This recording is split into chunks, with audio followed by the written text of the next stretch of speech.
तो बात करते हैं लास्ट लेक्चर की। तो बेसिकली आपको पता होगा जनरली जो करंटली सीरीज चल रही पावर फैक्टर के इंप्रूवमेंट की सीरीज पे हम बात कर रहे हैं। हमने सीखा पावर फैक्टर क्या होता है, देन उसको धीरे धीरे हमने देखा कि क्या क्या डिसएडवांटेज हैं, पावर फैक्टर कैसे हमारे सिस्टम को अफेक्ट करता है, और लास्टली हमने सीखा था कि किस तरीके से हम पावर फैक्टर को इम्प्रूव कर सकते हैं। तो करेंटली हम लोग जो बात कर रहे हैं वो पावर फैक्टर करेक्शन डिवाइसेस की एक सब सीरीज चल रही है, उसके ऊपर डिस्कस कर रहे हैं। लास्ट लेक्चर की अगर बात करता हूँ तो मैंने आपको वहाँ पे बताया था कि एक तरीका है स्टैटिक कैपेसिटर का इस्तेमाल कर लें आप लोग, जिसके अंदर जो कैपेसिटर होगा उसका जो लीडिंग करंट की जो डिमांड होगी सप्लाई से, वो पावर फैक्टर को इम्प्रूव कर देगी। ठीक है, पर इसके साथ सबसे बड़ा जो डिसएडवांटेज था वो यही था कि भैया ये जो स्टैटिक कैपेसिटर होते हैं ना, ये रिजिड होते हैं। ठीक है, रिजिड से क्या मतलब हुआ, रिजिड होते हैं, रिजिड होने से इनके अंदर हम इनको एडजस्ट नहीं कर सकते। यानी कि फॉर एग्जांपल मुझे चाहिए 70% कंपनसेशन, तो वो नहीं पॉसिबल हो पाएगी। मुझे चाहिए 20% कंपनसेशन, जैसे कि फॉर एग्जांपल अगर लोड रिएक्टिव लोड कम हो गया है तो मैं चाहूँगा कि जो मेरा रिएक्टिव कंपनसेटर है, यानी कि जो रिएक्टिव पावर सप्लाई कर रहा है वो भी कम सप्लाई करे। तो ये जो फ्लेक्सिबिलिटी की जो रिक्वायरमेंट होती है ये इनके साथ सक्षम पूरी नहीं हो सकती है। इसीलिए this is the major disadvantage of static capacitors. समझ में आया? इसको प्रॉब्लम को सॉल्व करने के लिए इंजीनियर्स ने बनाया सिंक्रोनस कंडेंसर को। सिंक्रोनस कंडेंसर क्या होता है ये भी हमने चर्चा करी थी लास्ट लेक्चर में। सिंक्रोनस कंडेंसर बेसिकली एक सिंक्रोनस मोटर होती है, और सिंक्रोनस मोटर ऐसी मोटर जो कि ओवर एक्साइटेड कंडीशन में रन करती है, प्लस इसके ऊपर कोई भी लोड नहीं लगाते हैं। ये क्यों लोड नहीं लगाते हैं इसके लिए आप मेरा लास्ट लेक्चर चेक कर सकते हैं। सिंक्रोनस मोटर ओवर एक्साइटेड क्यों होती है ये भी मैंने बताया था। तो बेसिकली क्या देखा गया कि जब भी हम बात करते हैं सिंक्रोनस मोटर की जो ओवर एक्साइटेड होती है, तो ये बिल्कुल ऐसे ही बिहेव करती है जैसे कि हम किसी ग्लास के अंदर पानी डाल रहे हैं, और जब पानी ओवरफ्लो होता है उसी तरीके से जो ओवर एक्साइटेड मोटर होती है वो भी रिएक्टिव पावर को जब ओवरफ्लो होती है इसमें से, तो ये सप्लाई को देने लगती है, यानी कि सोर्सेज को ओवरफ्लो वाली रिएक्टिव पावर भेजने लगती है। और हम जानते हैं जब भी कोई मशीन या जब भी कोई एलिमेंट रिएक्टिव पावर सिस्टम को भेजने लगता है तो हम उसे क्या कह देते हैं, हम उसे कह देते हैं कैपेसिटर और कंडेंसर। इसीलिए इस मोटर का नाम पड़ता है सिंक्रोनस कंडेंसर। ये दोनों चीज़ें हमने लास्ट लेक्चर में चर्चा करी थी। हमने बताया था कि सिंक्रोनस कंडेंसर काफ़ी एडवांटेज हैं इसके अंदर as compare to the static capacitor. सबसे बड़ा एडवांटेज क्या था सिंक्रोनस कंडेंसर का, कि इस मोटर को हम लोग फ्लेक्सिबल कर सकते हैं। यानी कि अगर मैं कहूँ आपसे कि मुझे रिक्वायरमेंट है सर्टेन 20% रिएक्टिव पावर की, 20% रिएक्टिव पावर कंपनसेशन की, तो इसके अंदर ये हम काम कर सकते हैं by controlling the DC excitation of synchronous motor. हम सिंक्रोनस मोटर के डीसी एक्साइटेशन से को कंट्रोल करके उसका बिहेवियर कंट्रोल कर सकते हैं कि वो कितनी रिएक्टिव पावर देगी या कितनी नहीं देगी। ये सारी चीज़ें हमने लास्ट लेक्चर में चर्चा करी थी। नाउ ये यहाँ पे हमने इतनी चीज़ सीखी थी। नाउ इस पर्टिकुलर पार्ट के अंदर हम लोग देखेंगे फेज एडवांसर की। फेज एडवांसर क्या होता है, थोड़ा सबसे पहले एक मैं आपको बेस दे देता हूँ। आपको याद होगा मैंने जब पुराने लेक्चर में चर्चा करी थी कि इंडस्ट्रीज़ का पुअर पावर फैक्टर क्यों होता है, तो मैंने आपको बताया था कि इंडस्ट्री में जो मेजर मशीन होती है, मेजर वो होती है, मेनली हम लोग यूज़ करते हैं इंडक्शन मोटर को। और इंडक्शन मोटर के साथ क्या खास बात होती है, इंडक्शन मोटर के साथ खास बात ये होती है कि चाहे आप इसे नो लोड पे चलाएं या फिर फुल लोड पे चलाएं, दोनों ही कंडीशन में इसका पावर फैक्टर बहुत पुअर होता है। इवन अगर हम बात करते हैं नो लोड की तो पावर फैक्टर इतना ज़्यादा पुअर होता है कि हम देख सकते हैं कितना होता है, 0.2 से लेकर 0.3, यानी कि पुअरेस्ट पावर फैक्टर की रेंज में आ जाती है। तो it is not possible to use induction motor without any compensator, यानी कि बिना कंपनसेटर के इंडक्शन मोटर तो हम नहीं चला सकते। समझ में आ रही बात है? सोच के देखो, 0.2 से 0.3 यानी कि पुअरेस्ट पावर फैक्टर की रेंज में आते हैं। वहीं पे अगर हम बात करते हैं इंप्रूवमेंट की, तो अगर हम फुल लोड कर देते हैं, यानी कि अगर इंडक्शन मोटर को पूरा लोड लगा भी दोगे तो भी पावर फैक्टर कितना इंप्रूव हो रहा है, 0.8 से 0.9, यानी कि अभी भी हम लोग बैड पावर फैक्टर की कैटेगरी में एग्जिस्ट कर रहे हैं। अगर इंप्रूव कर देते हैं तब, इंप्रूव नहीं करते हो तब तो पूछो ही मत। क्लियर हो रहा है यहाँ पे? तो यानी कि इंडक्शन मोटर हमने इंडस्ट्री में मेनली इस्तेमाल करी, इंडक्शन मोटर। और इंडक्शन मोटर जो होती है उनका पावर फैक्टर की समस्या होती है क्योंकि उन्हें रिएक्टिव पावर चाहिए होती है। तो इस प्रॉब्लम को सॉल्व करने के लिए इंजीनियर ने सोचा कि क्यों ना हम लोग, क्योंकि मेजरली इंडस्ट्री में इंडक्शन मोटर यूज होती है, तो क्यों ना इंडक्शन मोटर की जो रिएक्टिव पावर की ज़रूरत है उसको पूरा करने के लिए कोई डिवाइस को ईजाद करें, कुछ नया बनाएं, कुछ इनोवेटिव बनाएं। और यहाँ से उन्होंने बनाया फेज एडवांसर। तो इस पर्टिकुलर पार्ट के अंदर मेरा नाम प्रांजल है और आज हम लोग चर्चा करेंगे फेज एडवांसर के बारे में। थोड़ा सा सीखेंगे, गुफ्तगू करेंगे कि किस तरीके से फेज एडवांसर वर्क करता है और क्यों ये कहा जाता है कि ये केवल इंडक्शन मोटर के लिए ही वर्क करता है। तो देखेंगे कैसे काम करता है सब कुछ इस सीरीज में। शुरू करते हैं। अगर हम बात करें फेज एडवांसर की, तो एक्चुअली फेज एडवांसर की मेरे पास कोई नई पिक्चर नहीं थी। मैंने नेट पे भी सर्च करा, मुझे कुछ नया अच्छा बढ़िया पिक्चर तड़कती भड़कती नहीं मिली, तो मैंने पुरानी पिक्चर आपके लिए लगा दी। ये इतना इंपॉर्टेंट नहीं है। इंपॉर्टेंट चीज़ है कि फेज एडवांसर होते क्या है। फेज एडवांसर जनरली अगर मैं बात करूं तो ये एसी एक्साइटर होते हैं। एसी एक्साइटर का मतलब हो गया कि जो एसी को जनरेट करते हैं, यानी कि एसी सप्लाई को जनरेट करते हैं। क्लियर? अब ये इनका काम क्या होता है, तो बेसिकली फेज एडवांसर का इस्तेमाल करा जाता है पावर फैक्टर को इंप्रूव करने के लिए इंडक्शन मोटर के।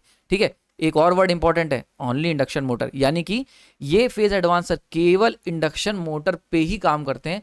यानी कि अगर मैं कहता हूं कि पावर फैक्टर इंप्रूव करने की डिवाइसेस के नाम की चर्चा करता हूं, तो जो हमने पीछे देखी थी static capacitors and synchronous condenser, ये एक universal power factor correction device है, मतलब हर जगह की, यूटिलिटी हो गया, सोर्स साइड, लोड साइड, कहीं पे भी लगा सकते हो। पर फेज एडवांसर्स क्या है? फेज एडवांसर केवल और केवल इंडक्शन मोटर का ही पावर फैक्टर इंप्रूव करते हैं और किसी भी मोटर में इनका इस्तेमाल नहीं किया जाता है जनरली। ठीक है, समझ में आ गया? नाउ अगर हम पूछते हैं कि सबसे इंपॉर्टेंट चीज ये काम कैसे करते हैं फेज एडवांसर, उससे पहले ये जानना जरूरी है कि इंडक्शन मोटर का पावर फैक्टर पुअर क्यों हुआ। ये एक बड़ा अपने आप में इंपॉर्टेंट क्वेश्चन है। क्लियर हो रहा है? तो हम यहाँ पे आज जानने की कोशिश करेंगे कि इंडक्शन मोटर का इतना पुअर पावर फैक्टर भाई क्यों होता है। 0.2 बिना लोड के और फुल लोड के 0.7 0.8 समथिंग। तो जरा देखते हैं। सबसे पहले अगर मैं एक रफ मॉडल बनाऊं इंडक्शन मोटर का, तो इंडक्शन मोटर में एक स्टेटर होता है जिसके ऊपर 3 फेज वाइंडिंग की गई होती है, और होता है सेंटर में होता है रोटर। ना रोटर जो होता है जनरली शॉर्ट सर्किट होता है। अभी शॉर्ट सर्किट करने के लिए हम इंटरनली भी शॉर्ट सर्किट कर सकते हैं with the help of copper ring, जिसको हम कहते हैं स्क्विरल केज इंडक्शन मोटर। समझ में आ रहा है? तो अगर मैं बात करता हूँ, ये आ गया स्टेटर हो गया जिसके ऊपर हमने 3 फेज वाइंडिंग कर रखी है। ठीक है, RYB। ठीक है, और ये हो गया सेंटर पे रोटर हो गया ना। रोटर को हमें शॉर्ट करना होता है। इसको शॉर्ट कर सकते हैं internally by using copper ring. अगर कॉपर रिंग का इस्तेमाल करके इन्हें शॉर्ट करोगे तो इसको कहते हैं हम लोग squirrel cage induction motor. Squirrel cage induction motor, ये केज मतलब ये कुछ ऐसा पिंजड़े की तरह लगता है देखने में, तो इसीलिए इसे स्क्विरल केज इंडक्शन मोटर भी कहते हैं। और यही जो तुम्हारा कह सकते हैं, ये जो कंडक्टर्स हैं, रोटर के जो कंडक्टर्स हैं, इन्हें शॉर्ट करने के लिए तुम बाहर भी तार निकाल के इन्हें ऐसा कर सकते हो। बाहर निकाल के करोगे तो वो कहलाएगी स्लिप रिंग इंडक्शन मोटर। समझ में आ रहा है? क्योंकि जब हम बाहर तार निकाल के इन्हें शॉर्ट करेंगे तो वहां पे हमारे पास एक एडवांटेज होगा कि हम इनके साथ एक रेजिस्टेंस को भी अटैच कर सकते हैं। तो अगर मैं आपसे बात करता हूं, अल्टीमेटली दोनों ही कंडीशन में हम लोग क्या कर रहे हैं, रोटर के जो इंडक्शन मोटर का जो रोटर हो रहा है उसे शॉर्ट ही कर रहे हैं। एक केस में अंदर ही शॉर्ट कर दे रहे हैं और एक केस में बाहर तार निकाल के शॉर्ट कर रहे हैं with the help of slip ring, इसीलिए उसे स्लिप रिंग इंडक्शन मोटर कहते हैं। क्लियर हो गया? तो these are the 2 types of induction motor. लेकिन दोनों ही केसेस में एक चीज कॉमन है कि रोटर को हमें क्या करना पड़ रहा है, शॉर्ट करना पड़ रहा है। ठीक, नाउ अगर प्रोसीजर की बात कर लें तो प्रोसीजर क्या होता है, जो इंडक्शन मोटर की 3 फेज वाइंडिंग होती है, जनरली ये जो 3 फेज वाइंडिंग होती है, इसका काम क्या होता है? इसका काम होता है वाया इंडक्शन हमारे रोटर को एनर्जाइज करना। समझ में आ रहा है? तो stator try to energise short circuited rotor via induction. आपको पता होगा, नहीं पता है तो इंडक्शन मोटर की सीरीज जब मैं कवर करूंगा तो वहां पे हम इसको सीखेंगे। तो जनरली जो स्टेटर होता है, स्टेटर का काम क्या होता है? स्टेटर का काम होता है रोटर, ये जो शॉर्ट सर्किटेड रोटर है, कलर जरा चेंज कर लेते हैं यार, दिख नहीं रहा है। इंक कलर ले लेता हूँ मैं, ऑरेंज ले लेते हैं, चलो ठीक है। तो स्टेटर जो होता है, इस स्टेटर का जनरली काम होता है, यानी कि ये जो स्टेटर देख रहे हो, ये 3 फेज वाइंडिंग हमने इस पे की गई है RYB, और इसका काम क्या होता है कि वाया इंडक्शन ये जो रोटर है इसको एनर्जाइज करना। समझ में आ रहा है? तो try to energise short circuited rotor via induction. Clear हो गया यहाँ पे? ये समझ में आ गया, ये काम होता है स्टेटर का।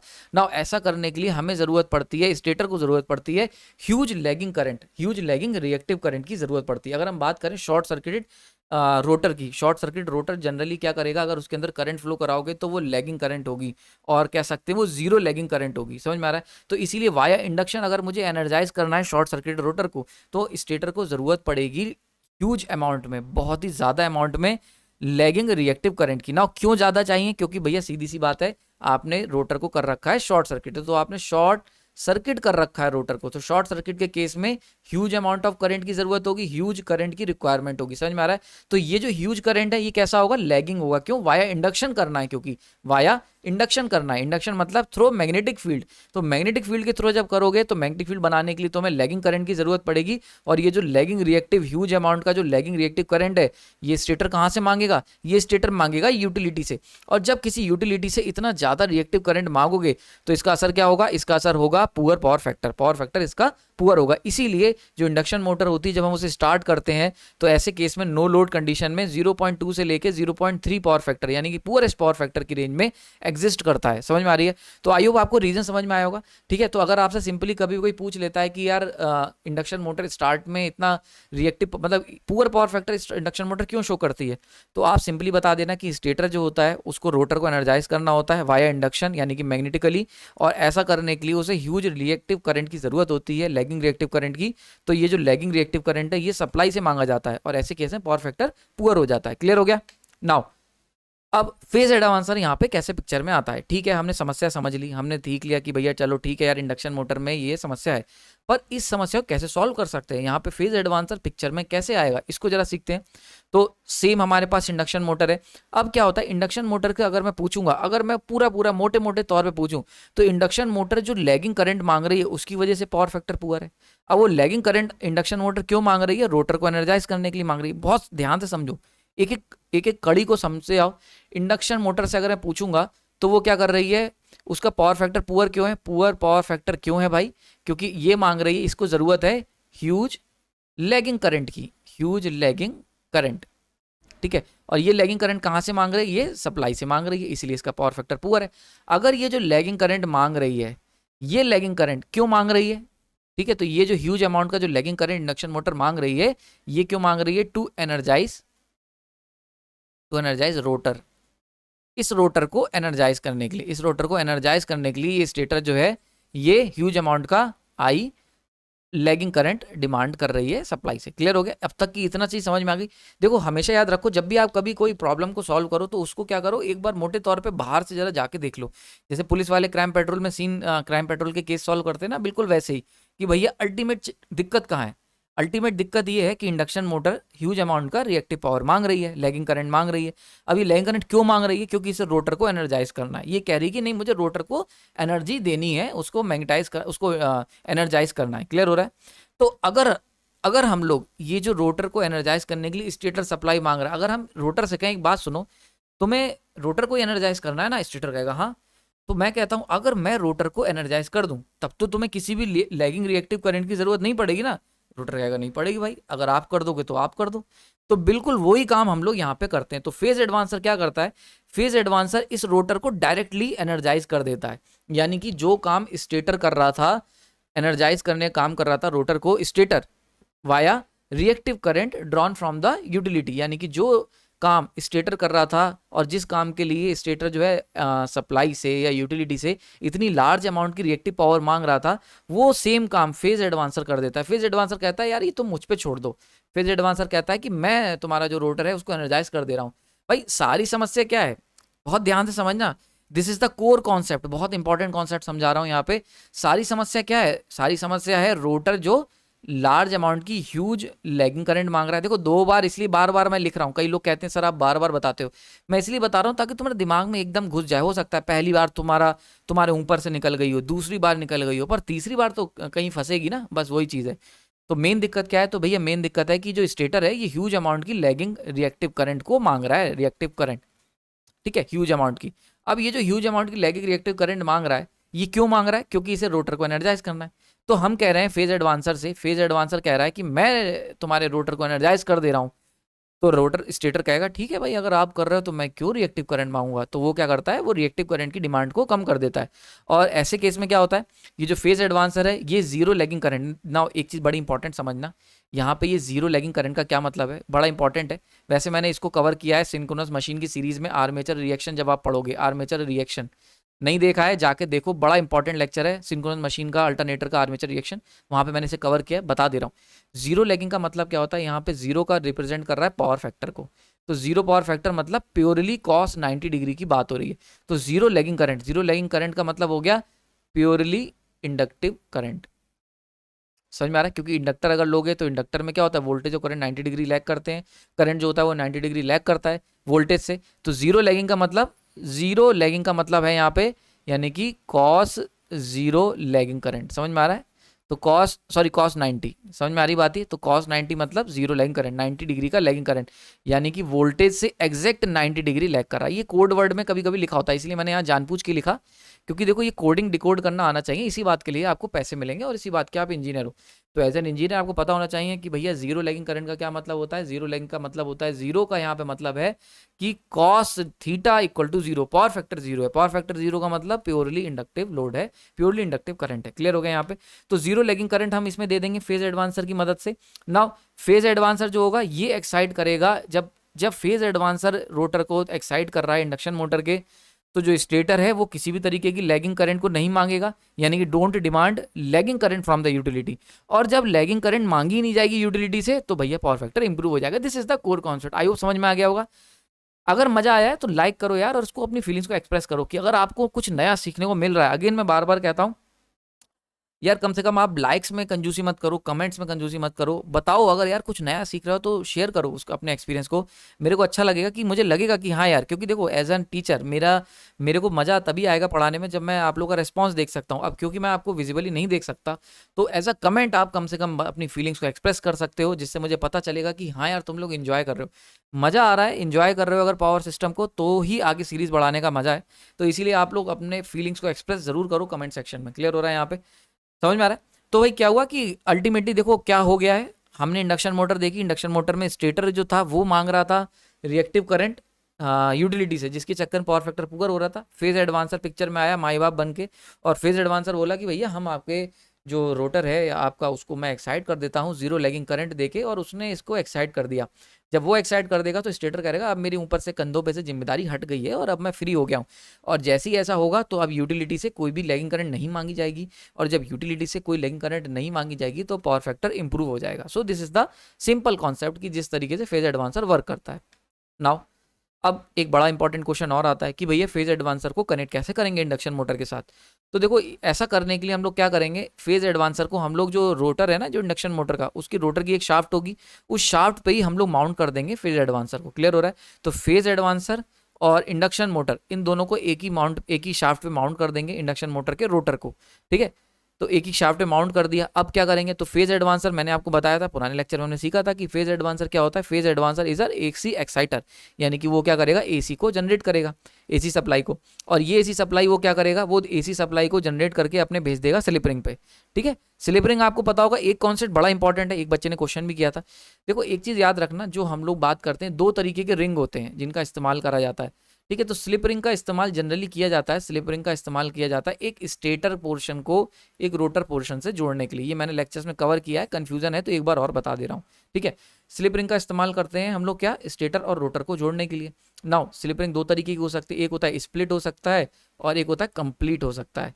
तो जनरली जो स्प्लिट रिंग होता है, स्प्लिट रिंग, इसको हम लोग कम्यूटेटर भी कहते हैं, कम्यूटेटर।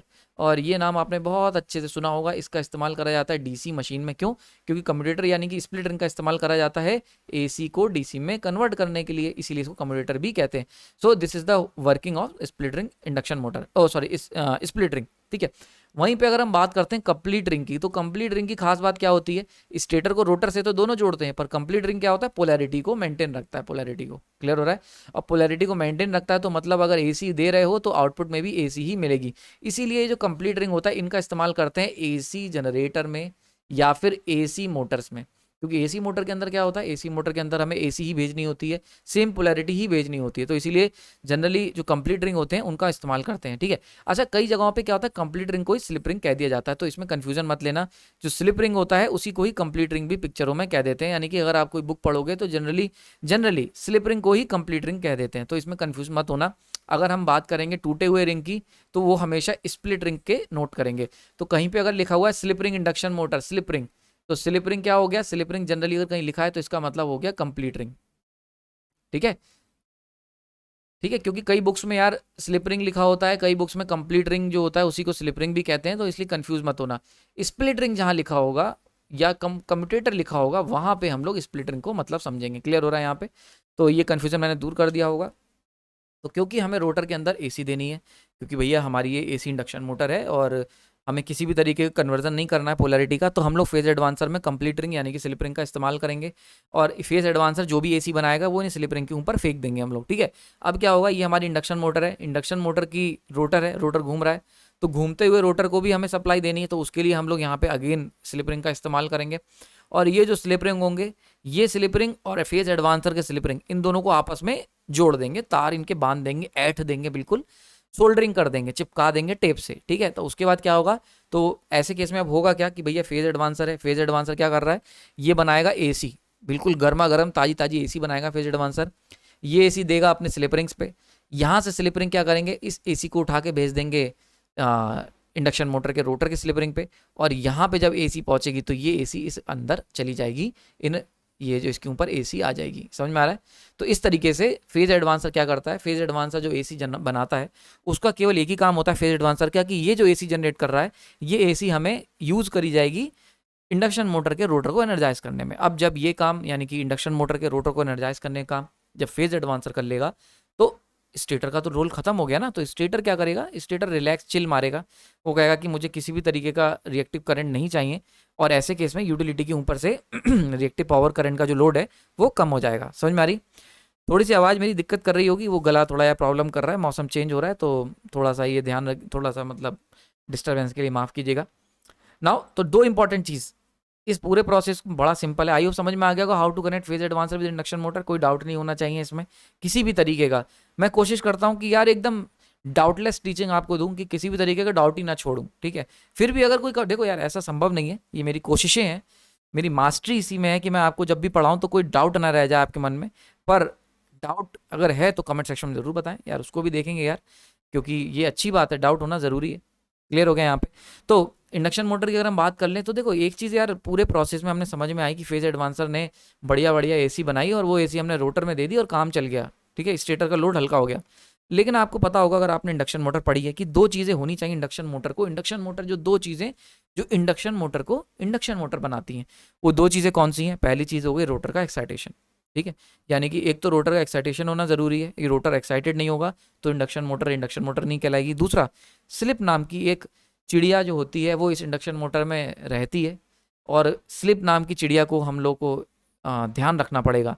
तो स्लिप होना ज़रूरी है, यानी कि जो भी आप स्टेटर जब एनर्जाइज करता था रोटर को, तो जब वो रोटर को एनर्जाइज करता था तो एनर्जाइज तो करता ही था, रोटर को एक्साइट तो करता ही था, प्लस एक स्लिप नाम की चिड़िया भी इंट्रोड्यूस करा देता था। तो अब हमें क्या करना है, हमें भी स्लिप भी चाहिए होगी और रोटर, यानी कि अगर आप चाहते हो फेज एडवांसर की मदद से इंडक्शन मोटर को चलाया जाए तो ये दो कंडीशन है फेज एडवांसर को फुलफिल करनी पड़ेंगी।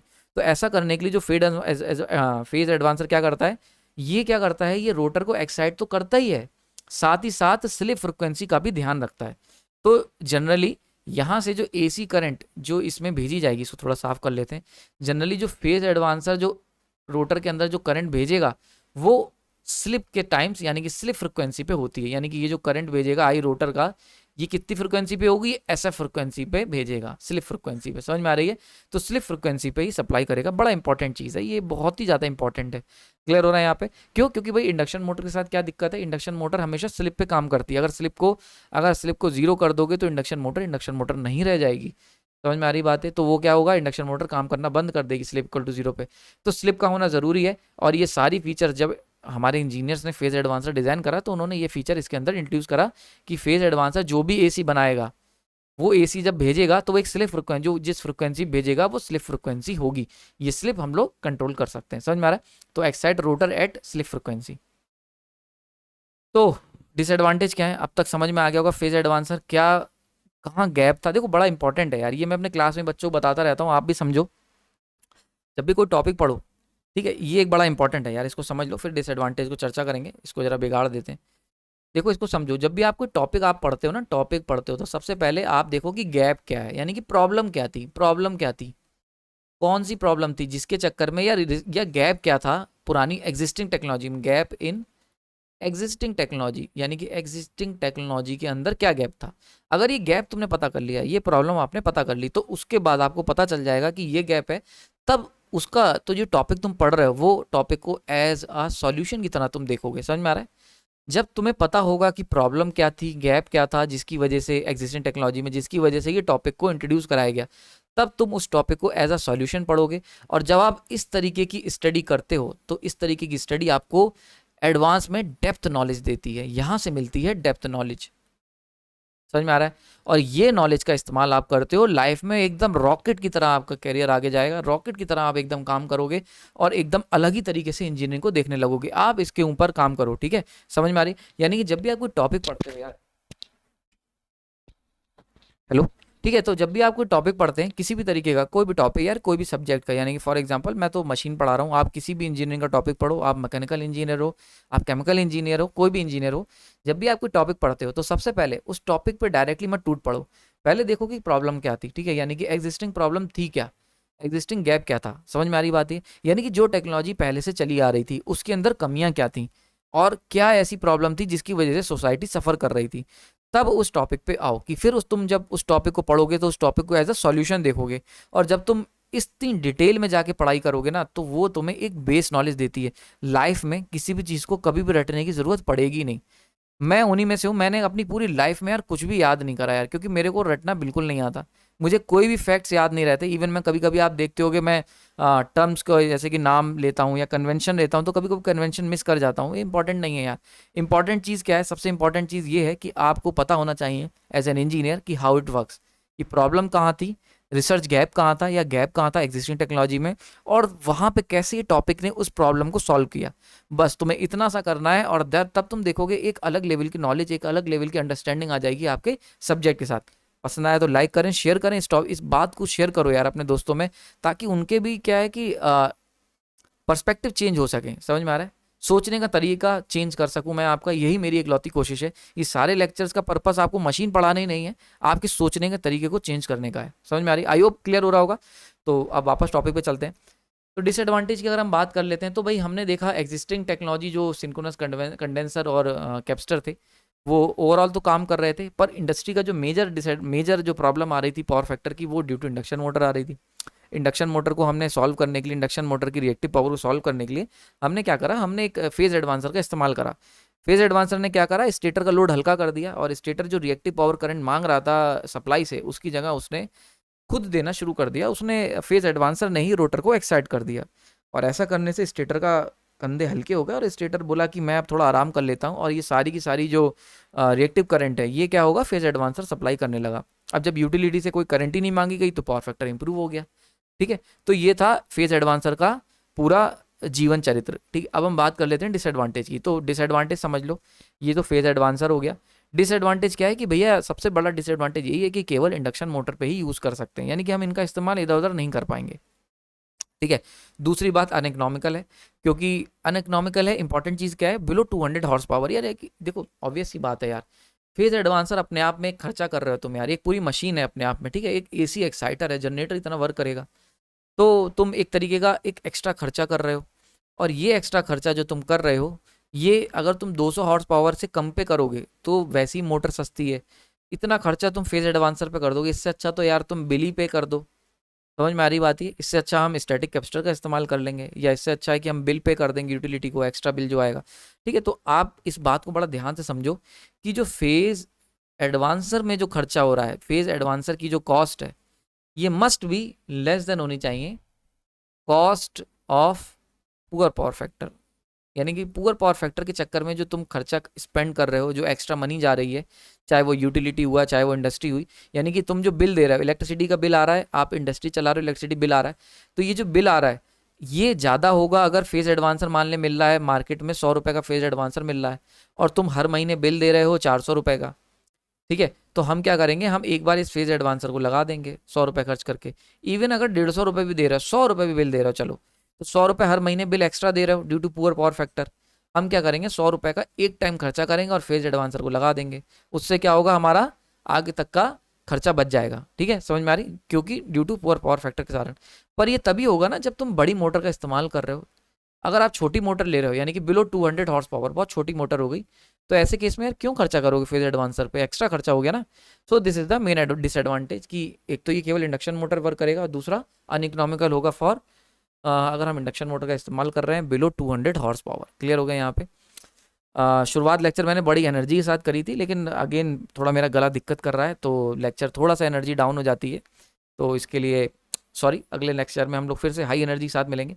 आई होप लेक्चर आपको समझ में आया होगा। इस लेक्चर में अगर आपको लेक्चर पसंद आया, लाइक करें, लोगों के साथ शेयर करो यार, जो ज़रूरतमंद है, जिनको ज़रूरी है, उनके साथ शेयर करें, ताकि इस लेक्चर की रेंज बढ़ सके और लोगों को फेज एडवांसर के बारे में जानकारी मिल सके। साथ ही साथ मैंने इसमें एक इंपॉर्टेंट टिप दिया है, और इंपॉर्टेंट टिप ये है कि किस तरीके से आपको पढ़ाई करनी है। अच्छा, अगर आप चाहते हो कि मैं इस तरीके का, आप किसी भी तरीके का अगर कैरियर की प्रॉब्लम से जूझ रहे हो, लर्निंग की प्रॉब्लम से जूझ रहे हो, तो आप कमेंट सेक्शन में बताओ कि सर मैं चाहता हूं कि आप एक कैरियर काउंसलिंग या फिर एक किस तरीके से हमें पढ़ना चाहिए, इसके ऊपर एक वेबिनार लें, तो मैं उसके ऊपर एक वेबिनार ले सकता हूं। तो आप कमेंट सेक्शन बताएं। अगर काफ़ी लोगों के मैसेज आएंगे, एटलीस्ट 50 लोगों के अगर 50 कमेंट आते हैं कि सर हमें ज़रूरत है, तो मैं एक श्योरली एक वेबिनार लूँगा कि किस तरीके से आप लोग नॉलेज पे, देखो मैं यहाँ पे कोई एग्ज़ाम आपका क्रैक नहीं करवाऊंगा, मैं आपको तैयार करने पे काम कर सकता हूँ। एक बार आप तैयार हो जाओगे तो दुनिया का कोई भी एग्ज़ाम क्रैक कर लोगे। तो मेरा फोकस रहेगा कि मैं आपको तैयार करूँ। तो अगर इस तरीके का आप चाहते हो कि मैं कोई वेबिनार लूँ या कुछ समझाऊँ, तो वो आप कमेंट सेक्शन में लिख दें कि सर प्लीज़ हेल्प या प्लीज़ टेक वेबिनार, तो मैं उस पर एक वेबिनार तैयार करके आपके सामने पेश करूँगा। क्लियर हो गया यहाँ पे? तो चलते हैं फिर, आज का लेक्चर यहीं पे यार ख़त्म करते हैं। नेक्स्ट लेक्चर के अंदर हम लोग बात करेंगे कुछ और इंपॉर्टेंट पॉइंट्स की। अभी एक टॉपिक बचा हुआ चल रहा है ना, एसवीसी, स्टैटिक वीआर कंपनसेटर, इनके ऊपर चर्चा करेंगे यार, बड़ा इंपॉर्टेंट टॉपिक है और बहुत मज़ा आएगा। उसके अंदर काफ़ी डिटेल और टेक्निकल चीज़ों को एनालिसिस करेंगे। देखो मज़ा आ रहा है ना यार, इंपॉर्टेंट चीज़ यही है कि आपको लेक्चर्स में मज़ा आना चाहिए, बोरिंग नहीं होना चाहिए यार, एकदम लगे कि यार हाँ यार वेब सीरीज़ चल रही है। मेरी एक ही कोशिश है कि आप जब पढ़ो तो ऐसा लगे यार वेब सीरीज़ चले, एक मूवी चल रही है, कहीं पर भी बोरिंग सा नहीं हो। ठीक है, चलिए चलते हैं फिर, थैंक यू।